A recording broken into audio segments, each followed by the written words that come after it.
جب عوامی مینڈیٹ پر زخم لگتا ہے تو راستہ ہمیشہ عوام ہی کی طرف کھلتا ہے۔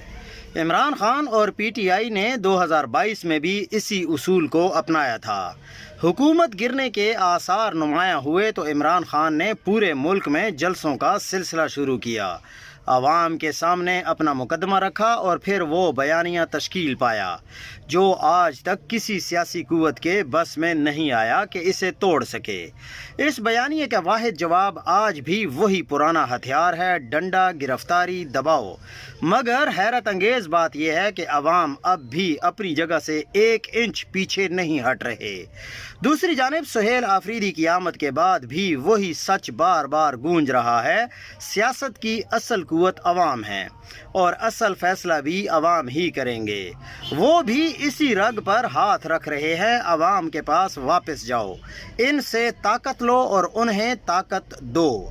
مسئلہ مقبولیت کا نہیں، سوچ کا ہے۔ اصل تکلیف شاید یہ ہے کہ طاقت کی بنیاد عوام کو تسلیم کرنے کا حوصلہ کسی میں نہیں۔ جو بھی عوامی فیصلے کی بات کرے وہ فوراً خطرہ قرار پاتا ہے اور اس کا راستہ دیواروں اور رکاوٹوں سے بھر دیا جاتا ہے۔